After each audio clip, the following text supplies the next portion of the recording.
Silks శ్రీరస్తు శుభమస్తు sale. ప్రతి 25,000 రూపాయల కొనుగోలుపై ఒక గోల్డ్ కాయిన్ ఉచితం.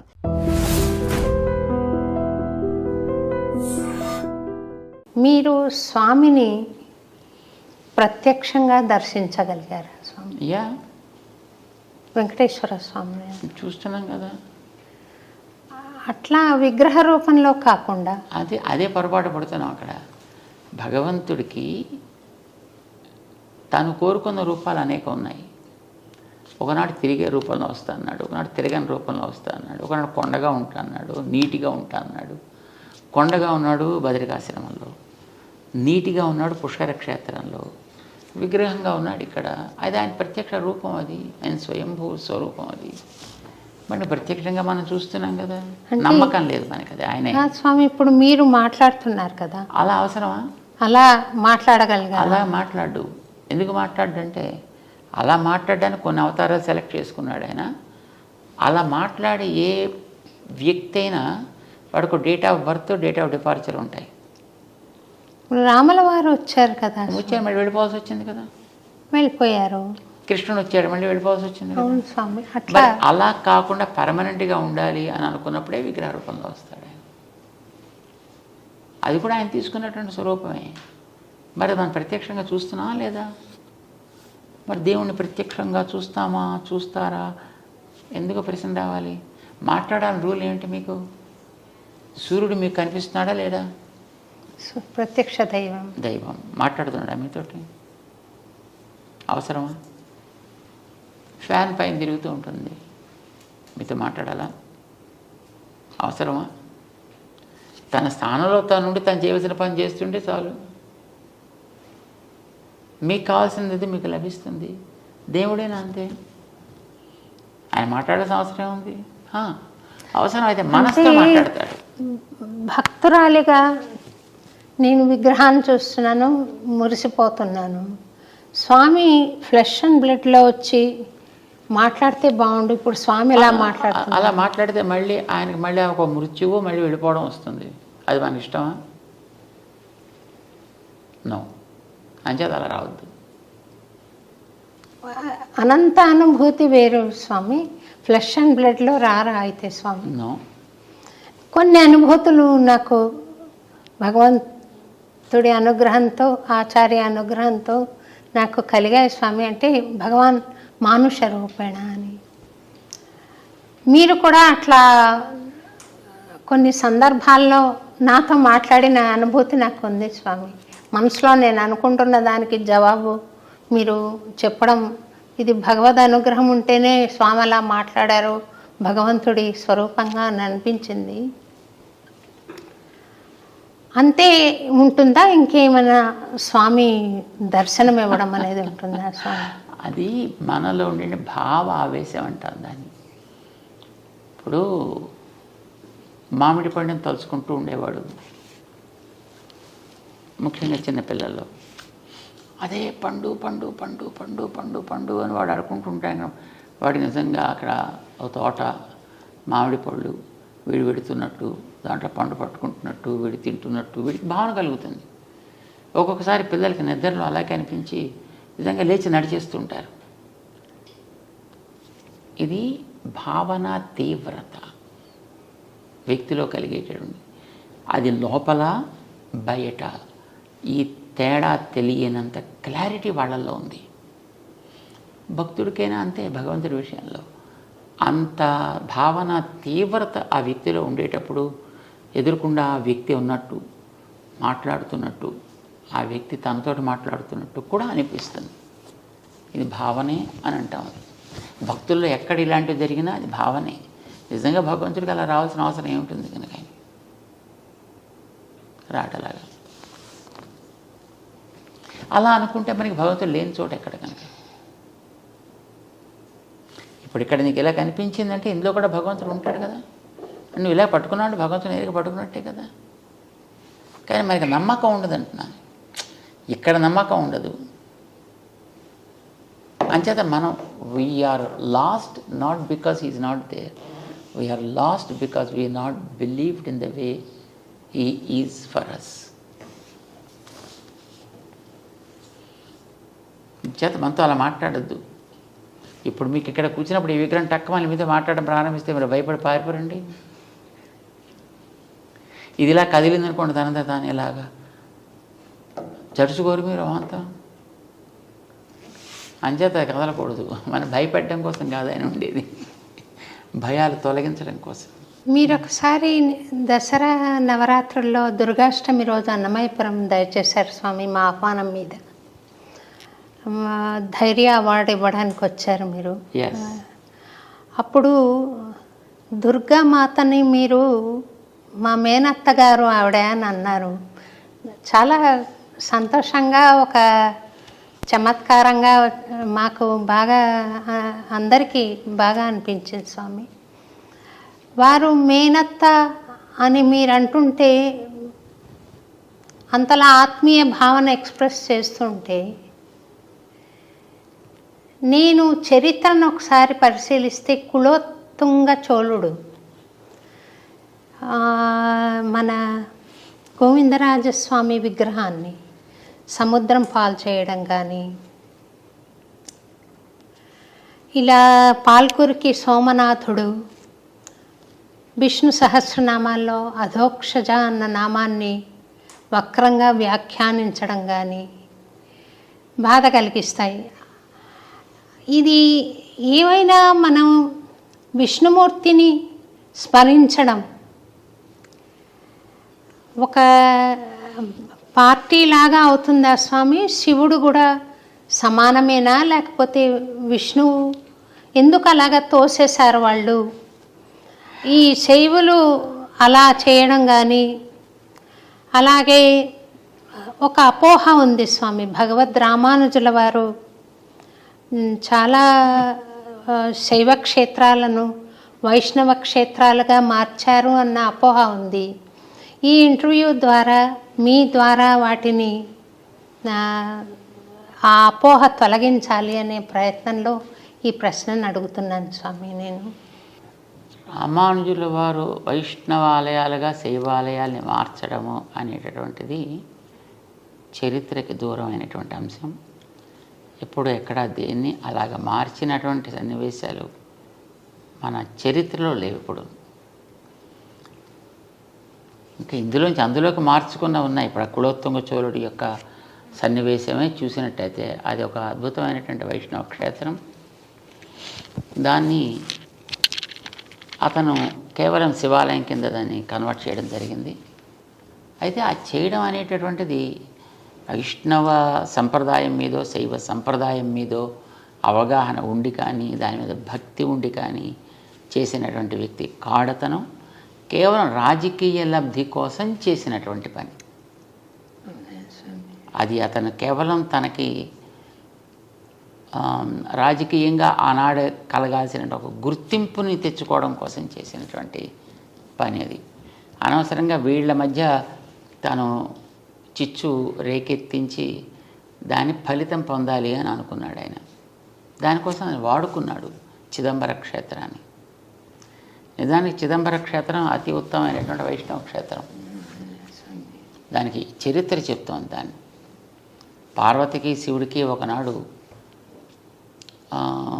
సహజంగా అప్పుడప్పుడు ఏదో చిన్న చిన్న మాట వస్తుంటాయి కనుక ఇద్దరు కూడా మంచి నాట్యంలో అద్భుతమైనటువంటి ప్రవేశం కలిగిన వారు కనుక ఇందులో ఎవరు ఎక్కువ అద్భుతంగా చేయగలరు, నువ్వా నేనా అనే పోటీ ఏర్పడ్డప్పుడు మన నిర్ణయం చేసే వ్యక్తులు ఎవరో కావాలి కదా.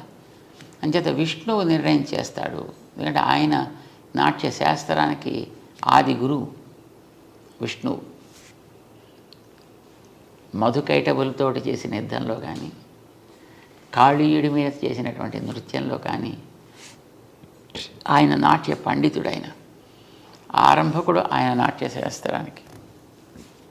అందుచేత ఆయన్ని మనం జడ్జిగా పెట్టుకుందాము అని అనుకున్నారు.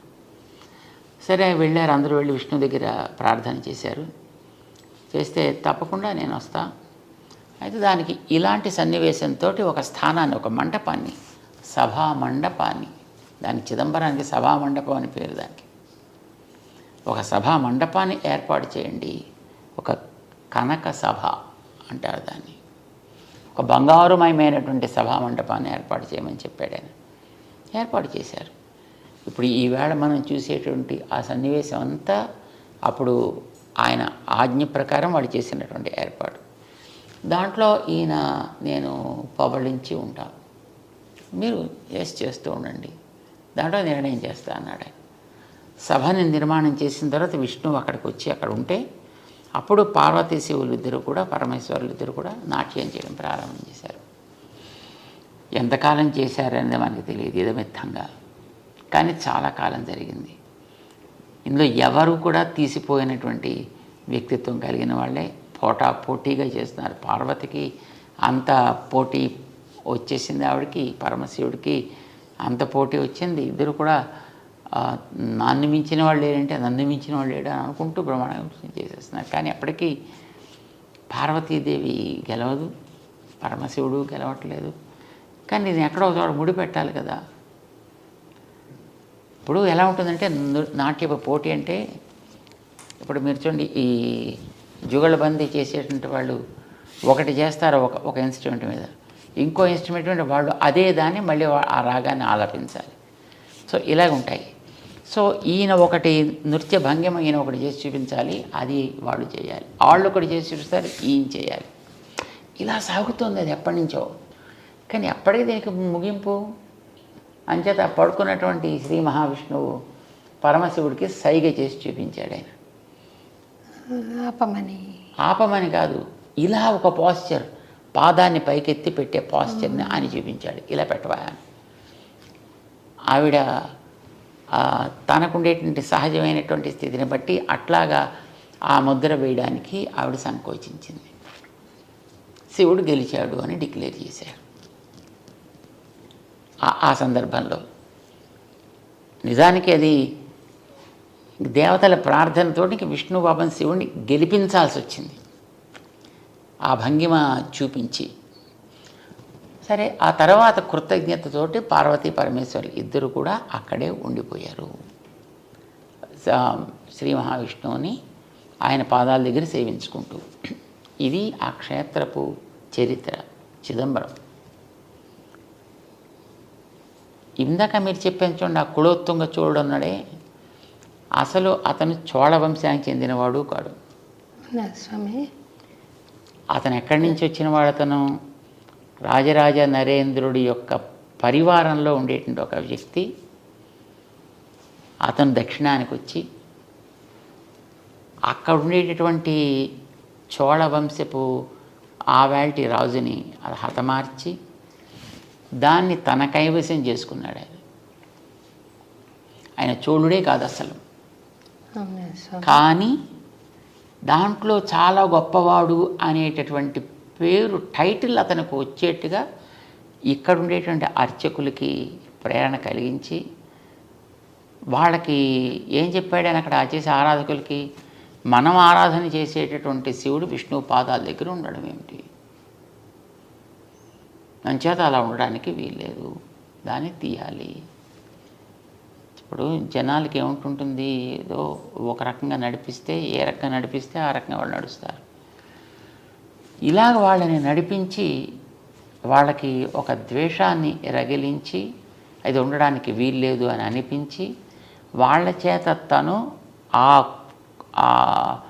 చోళ వంశంలో ఉత్తముడిగా అక్కడ ఉండేటువంటి ఒక అమ్మాయిని తను వివాహం చేసుకుని తను చోళ వంశానికి చెందినవాడుగా, అందుకోసం అందులో మామూలు చోళుడు కాదు, ఉత్తంగ చోళుడు ఈ టైటిల్ తీసుకున్నాడు తను. అందుకోసం మన పెద్దవాళ్ళు ఎప్పుడు కూడా అతని పేరు కూడా చెప్పడానికి ఒప్పుకోరు. అవ్యపదేశ్యుడు అంటారు. స్వామి అవ్యపదేశ్యుడు. అవ్యపదేశ్యుడు.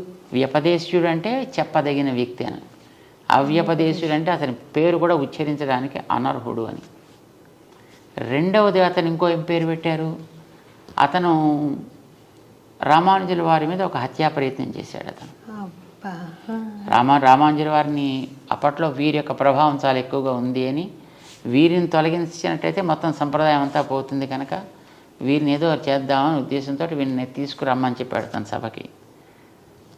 అప్పుడు ఆయన దగ్గర ఉండేటటువంటి ఆయన గురువు గారు శిష్యుడు ఇద్దరూ కలిసి రామానుజుల వారిని కర్ణాటకకి పంపించి వీళ్ళిద్దరూ కూడా ఆ సభకి వెళ్ళి ఇద్దరు కళ్ళు పోగొట్టుకున్నారు.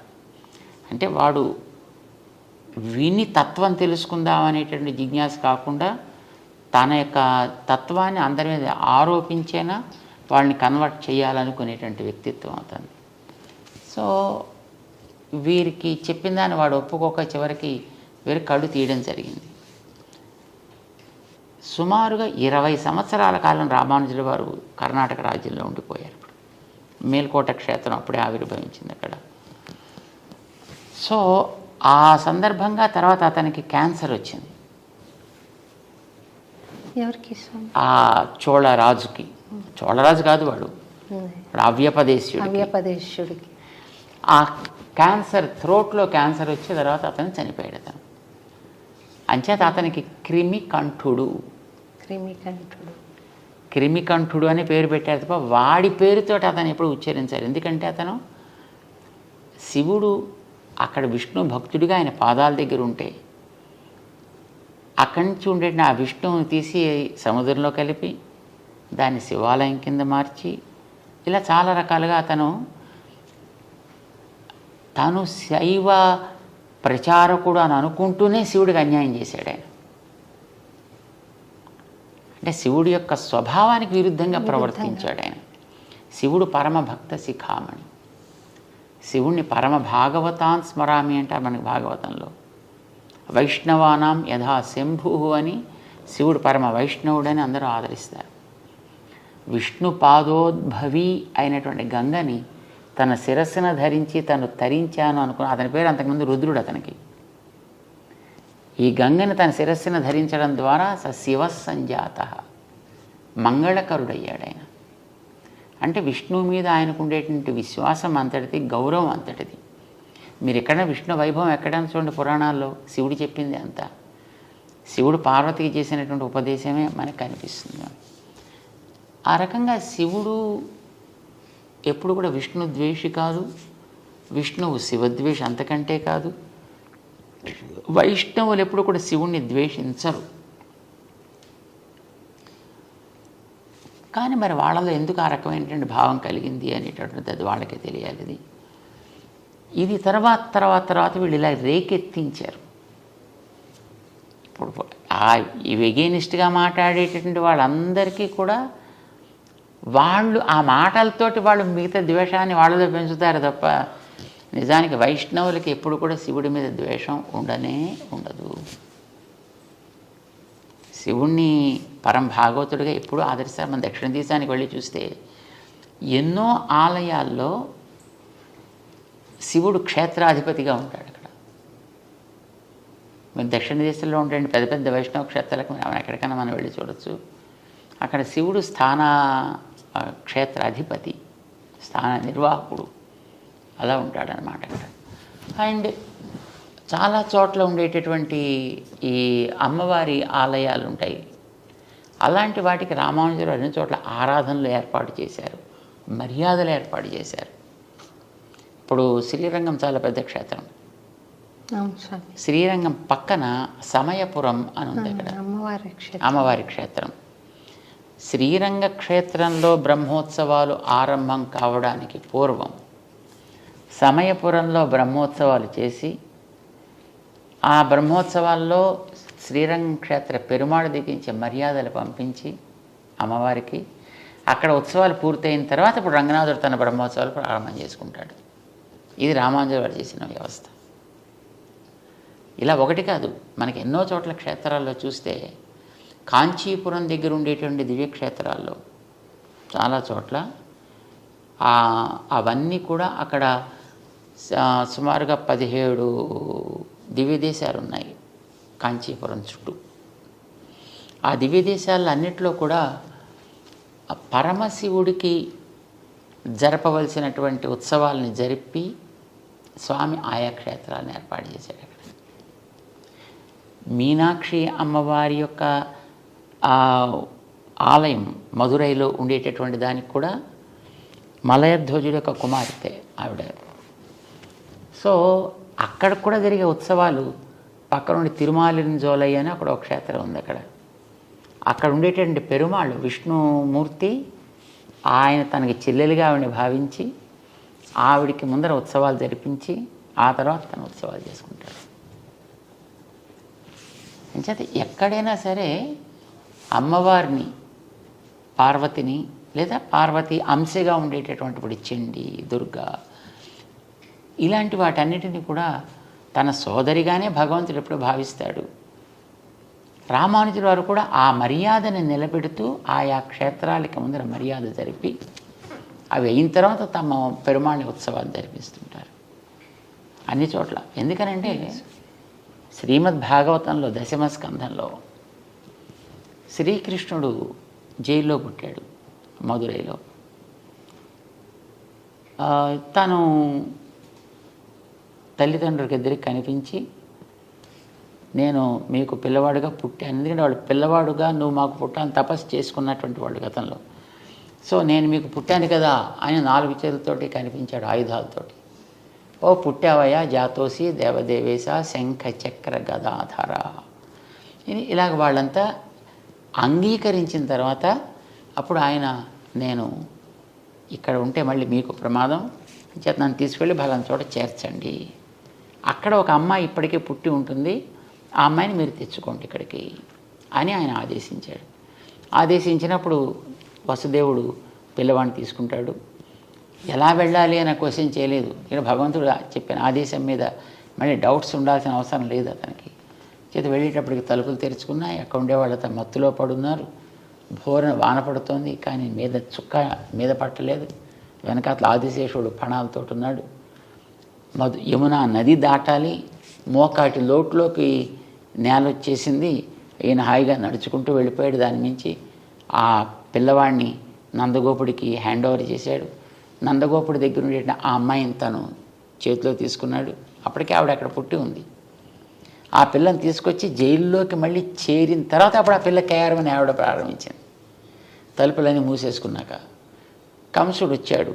తెలిసింది అతనికి. పిల్లని పైకి ఎగరేసి కింద కత్తి పెట్టి దాని మీద కట్ చేసే ప్రవృత్తి అతనిది.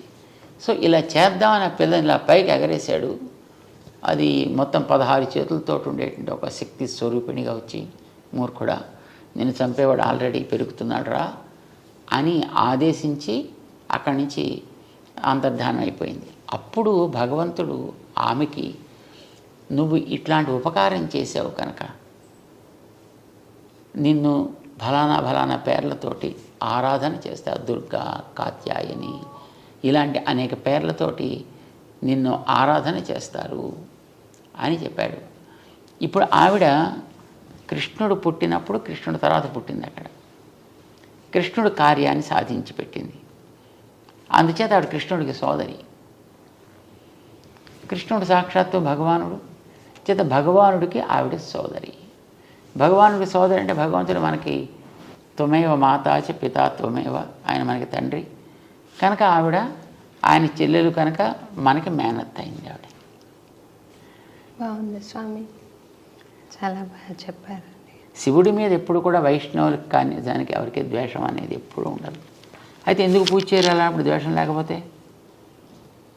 వెంటనే ఈ ప్రశ్న వస్తుంది, ఎందుకు పూజ చేయరంటే ఆయన ఆసుతోషి, కాస్త ఆయనకి కాస్త అనుకూలంగా మాట్లాడిన ఆనందపడిపోయేటువంటి వ్యక్తిత్వం, ఏది అడిగితే అది ఇచ్చేసేటటువంటి మనస్తత్వం, దానికి ముందు వెనక ఆయన చూడు.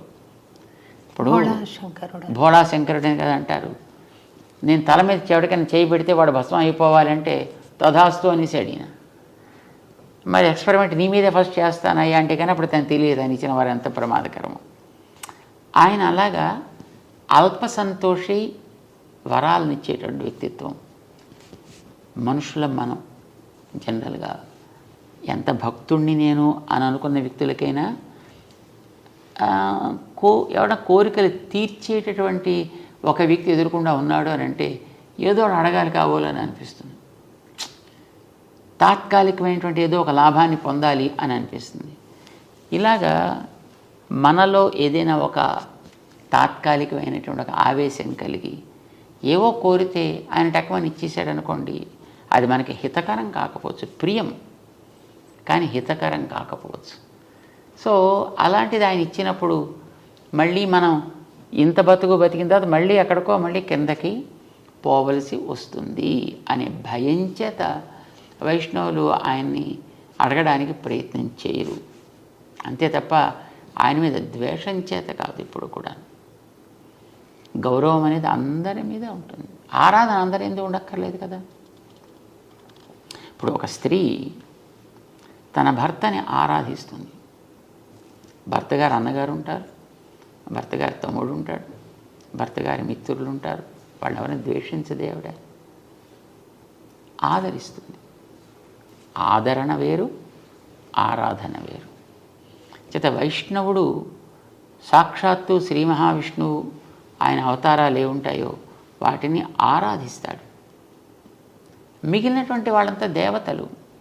ఆ దేవతలందరినీ కూడా చిన్న అతి అల్పమైనటువంటి గ్రామ దేవత దగ్గర నుంచి ఈ దేవతలందరిలోకి అతి పెద్దవాడని చతుర్ముఖ బ్రహ్మ దాకా అందరినీ ఆదరిస్తారు, అందరినీ గౌరవిస్తారు. వీళ్ళంతా నా దేహంలో భాగాలే అని భగవంతుడు అంటే మనం భగవంతుడే ప్రేమ ఉంటుంది అనుకున్నప్పుడు ఆయన దేహం మీద ద్వేషం ఎందుకు ఉండాలి? నేను నిన్ను చాలా ప్రేమిస్తానయ్యా, నీ ప్రాణం అంటేనే నాకు ఇష్టం లేదు, అది మాత్రం తీసేస్తానంటే వాడిని ఏమంటాం మనం? దుర్యోధనుడు ఆ మాట అన్నాడు అలాగా. కృష్ణ నువ్వంటే మాకు భలే ప్రేమ తెలుసునా, పాండవులు అంటావా? పాండవులు మాకు జ్ఞాతులు అంచేత ఏదో ఉంటాయి మాకు ఆస్తి తగాదాలు అంచేత దాని కొద్ది నువ్వు పట్టించుకుంటావేంటా? మా ఇంటికి రాకుండా వాళ్ళ ఇంటికి ఎందుకు, విదురుడి ఇంటికి ఎందుకు వెళ్ళిపోయావు భోజనానికి అని అడిగాడు రాయభారానికి వెళ్ళినప్పుడు. అంటే ఏం పిచ్చాడు నువ్వు? పాండవులు అంటే నా ప్రాణాలు అవి, 5 పాండవులు నాకు 5 ప్రాణాలు లాంటి వాళ్ళు. పాండవులను ద్వేషిస్తా నిన్ను ప్రేమిస్తానంటావు, నీ ప్రాణం తీసేస్తాను, నువ్వంటే మాత్రం ప్రేమ. ఆ మాటకి ఎంత అర్థం లేదు, నువ్వనే మాట కూడా అలాగే అర్థం లేదా అన్నాడే. సో ఎవరైనా సరే మనకి భగవంతుడు దేహంలో భాగాలే అన్నప్పుడు ఎందుకు ద్వేషం ఎందుకు ఉంటుంది? నిజమైన వైష్ణవుడు ఎవ్వడిని ద్వేషించడు. తప్పు చేసేవాడిని తప్పుని ద్వేషిస్తాడు, వ్యక్తిని కాదు. ఎవడైనా చేస్తే అట్లాగా చరిత్రలో మీరు ఎక్కడైనా ఇప్పటిదాకా గమనించండి, ఎవడైనా ఎక్కడైనా ఒక శైవ ఆలయాన్ని విష్ణు ఆలయాల కింద ఎక్కడైనా కన్వర్ట్ చేసినట్టు ఉందా? ఇవి ఎన్నో రకాలుగా మారాయి, వాటిని ఎటు నుంచి ఇటు మారలేదు.